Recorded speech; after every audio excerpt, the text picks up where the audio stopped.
welcome, welcome, welcome. It is so nice to see you all, and welcome to this session of the back room. We have the honor of having a marvelous panel today, and we are so pleased that you are here at this early time, a very special time for a very special panel, and we have a marvelous show coming up for you today. I'm one of your hosts, Hank Philippi Ryan. I'm the USA Today bestselling author of 16 going on 17 novels of suspense. I'm also the investigative reporter for Boston's WHDH-TV, winning 37 Emmys for my investigative reporting. My newest book is called All This Could Be Yours, which was an instant USA Today bestseller. And you think my feet are touching the ground, but they are not touching the ground. I am so happy about that. I'll do it in alphabetical order. Lynn Liao Butler, welcome, Lynn, from Hawaii. So glad to see you. Lynn is a Taiwanese American author of thrillers, upmarket fiction, and rom-coms. Two of her books were instant Amazon bestsellers, and her second book, Red Thread of Fate, was a finalist in the WFWA Star Awards. Before becoming an author, she was a professional ballet and modern dancer, and is still a fitness and yoga instructor. She and her family divide their time between New York and Kauai. She has two books out this year, show off, two books out this year, The Fourth Daughter and The Deadly Book Club, and we will hear about both of those this evening. Welcome, Lynn. Thank you. Lisa Gardner, welcome, Lisa. Lisa is a #1 New York Times bestselling thriller novelist. She has transformed her interest in police procedure and criminal minds into a streak of internationally acclaimed novels published across 30 countries, probably more even as we speak. So you can tell us about that, Lisa. She's also had 4 books become TV movies and has made personal appearances on True TV and CNN. Her latest thriller, Kiss Her Goodbye, you see it right, hold it up. Do you have one right there? I have it right here, right? Kiss Her Goodbye, her latest book, Kiss Her Goodbye, is a New York Times bestseller and brings back missing persons expert Frankie Elkin. It is terrific, you all. It is such a powerful, wonderful book. And she has a series, but you can read them in any order, just parenthetically. It also includes the cutest iguana ever, Petunia, which even Lisa didn't expect. Eliza Reid, welcome, Eliza, is a best-selling author, public speaker, gender equality advocate, co-founder of the acclaimed Iceland Writers Retreat, and former First Lady of Iceland. Her first novel, an Iceland-set mystery called Death on the Island, was an instant USA Today bestseller. A wonderful book, thank you. And also as an instant bestseller in Canada and Iceland, and has been optioned for television.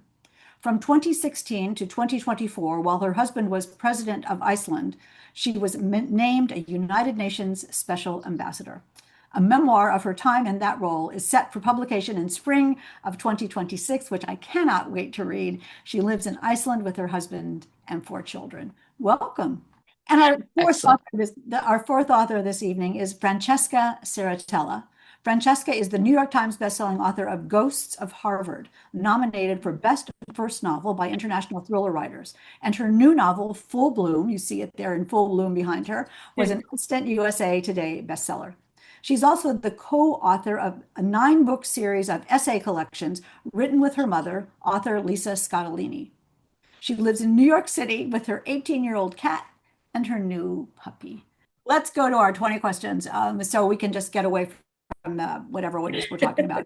Oh, I liked it. All right, I'm just going to call on you in the order that I see you on the screen. So Eliza, you are first. What is your favorite fall activity?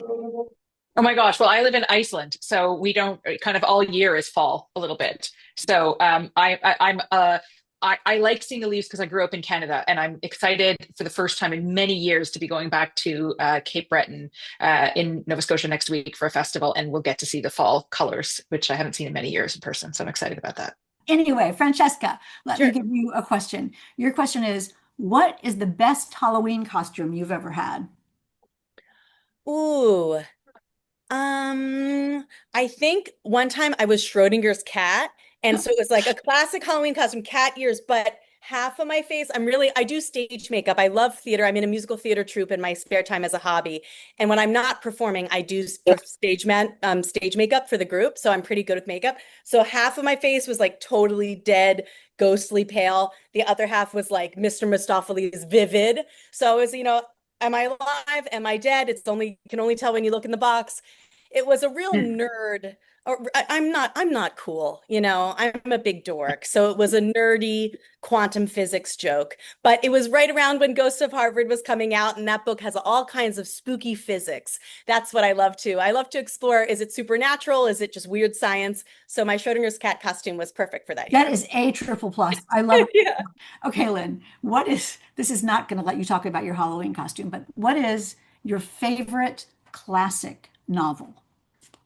Oh, well, I don't know because I was not born here. I was born in Taiwan, and so when we moved here, we I didn't speak English. So the way I learned to speak English was my mom threw me in the library and I read a lot of books. So I read everything like biographies, whatever. I'm not a classic reader. Isn't that strange? Like I just never got into them. Well, So that what was the novel that made you want to be a writer? it was Leanne Hmm. Moriarty's The Husband's Secret. Oh, So I did not start writing till 2015. I had many lives. I was a ballet dancer, I was a gym owner, and then in 2013, my life fell apart. I read her book, and even though it's based in Australia, it really connected to me. And I was like, I want to do what she does for authors, but with an Asian spin.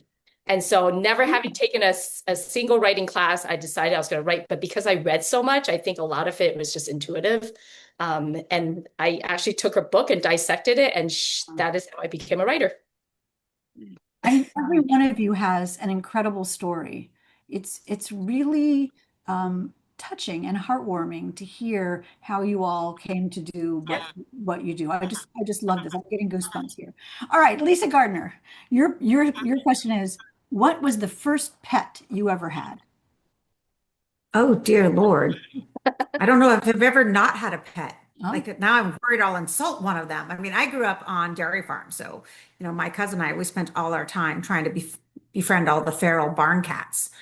And every now and then I would smuggle one home. oh. My father would let me. My mom had a lot of opinions on the subject, but somehow I kept getting away with it. Though they wouldn't let me have a dog because, that was one of those someday on your own you'll have a dog. So now I have a lot of dogs. So we joke with this family, I've overcompensated possibly.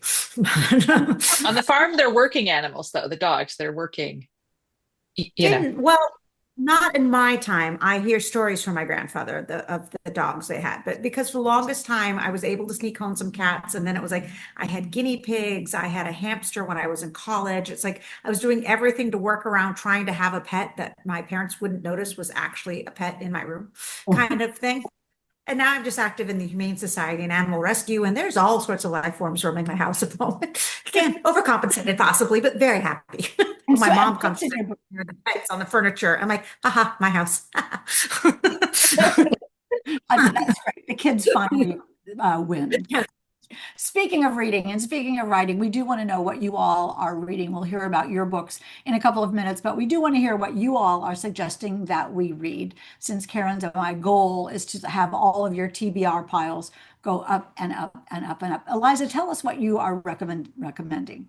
So I thought I would recommend a book that maybe people aren't as familiar with, and that's this book called The Grave in the Ice by Saturamo. She is a Finnish crime writer, but she's similar to me in that she has made Iceland her home for over 20 years, similar amount of time as me, but she lives in a remote town called Ísafjörður in I'm trying to see in this little part of Iceland that's on my map, on my necklace, a very remote part. This is the second in a series with an Icelandic detective and a Finnish sub-detective that's visiting. But the first one that I've read, it's an English translation, of course, and it's a great way of getting to know Iceland. It's in the Nordic noir genre, but it's not as dark as the others sometimes are. So it's not so gloomy. And I just thought it was a well constructed and interesting story with interesting protagonists and a good way of getting to know Iceland. So I would recommend her book.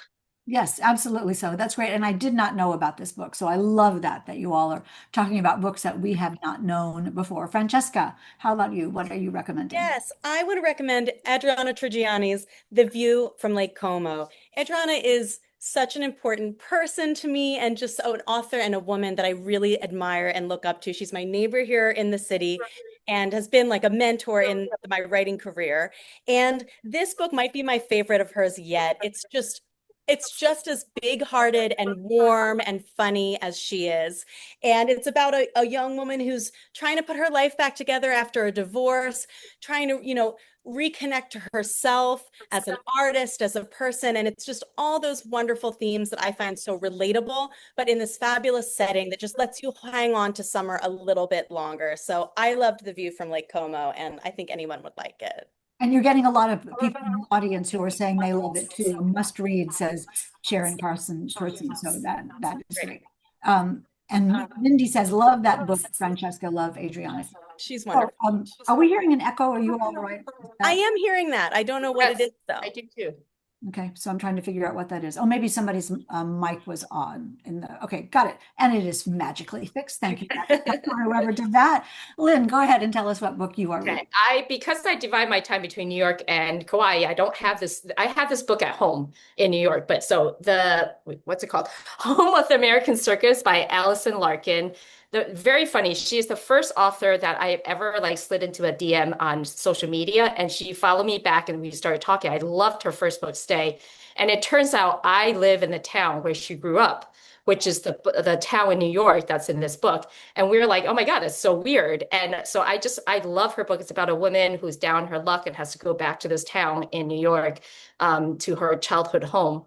And it just, for me, because I know the town so well, I knew all the places she was talking about, but she just has such great writing. It has so much depth, and anybody, all her books are amazing. So Home of American Circus. And if you don't know, it is Somers, New York, which is home of the elephant. I think her name is Bet. So I think Bailey is the guy that started the circus. So that's amazing. And that's a really enigmatic cover. I really love that. Yeah, right? It's see? Russian doll kind of cover. I love this. Okay, Lisa, what about you? What book are you recommending? You're muted suddenly. Hang on, can you unmute? All right, so we'll just wait for Lisa to go out and come in again, and then she can tell us a little bit about Ask for Andrea, which clearly stopped the show. That's it was so good. It was on Zoom. So what we're going to do is divide up into the breakout rooms. Let me tell you, while we're looking for Lisa, because she is frozen, while we're looking for Lisa, and we'll hear more about Ask for Andrea in the breakout rooms, let me tell you very, very quickly that we hope, Karen and I hope, that you will buy these books and you will hear about Ask for Andrea. Buy them if you can. That's lovely if you can afford to buy books, and everybody is very happy about that.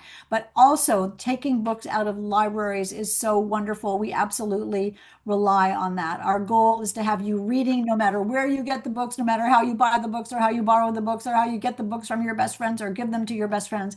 It's all great. The back room is all about reading and all about sharing. It was actually Lisa Gardner, who won't hear me say this, but Lisa Gardner, who was saying she doesn't like to keep books in her house because books should be out doing what a book is supposed to do. Wasn't that fun? We hope you enjoyed that taste of what a backroom session is like. But more fun comes immediately afterward. That's when the audience is broken up into 4 breakout rooms, and each author in turn visits each room. We'd love to show you what a breakout session is like, because those relaxed face-to-face conversations between best-selling authors and readers are the hallmark of backroom events. But breakout sessions are never recorded, because what's said in the back room stays in the back room.